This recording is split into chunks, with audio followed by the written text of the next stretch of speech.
Movement of people from one place to another. It happens for a variety of reasons. This can be economic, social, political, or environmental. A migrant is someone who chose to move. They can move for several reasons, including family members living in other countries, economic reasons, job opportunities, or education. Some of them might return to their original countries after a while, and the majority of times the decision was made with time, planning every detail and bringing with them their belongings. People move from one country to another because they are seeking for better economic opportunities. Normally, this migration happens from people from developing countries to developed countries. Some people are forced to migrate because of the war and violence the country they are living in is suffering. They have no choice and are unable to go back due to the lack of security and because they might feel persecuted.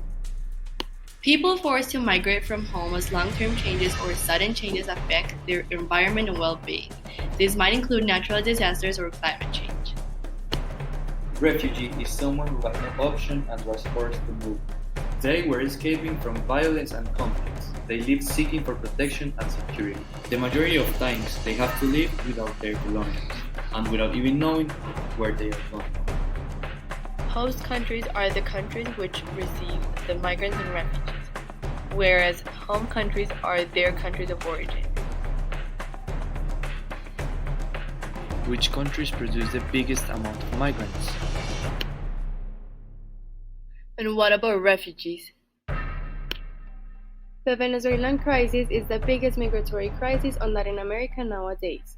This was caused by the political and economic crisis that the country is going through since Hugo Chávez's last presidential period. The UN Refugee Agency, there are about 650,000 asylum seekers and 4.5 million migrants and refugees all over the globe. The exodus of Venezuelans is mainly to neighboring countries such as Colombia, Peru, Chile, USA, among others. The Syrian civil war has been the biggest refugee generator of our times. Over the past 8 years, according to the UN Refugee Agency, about 6.2 million people have been displaced within Syria and about 5.7 million people are Syrian refugees. The Pacific conflict is highly controversial due to the fact that it gathers a high quantity of actors. It started as a protest against its President Assad and later turned into a civil war. This due to the apparition of rebel groups, the formation of ISIS, and the constant fights between the government and the opposition. This conflict has rapidly escalated and has now joined countries such as Russia, China, the US, as well as NGOs around the world.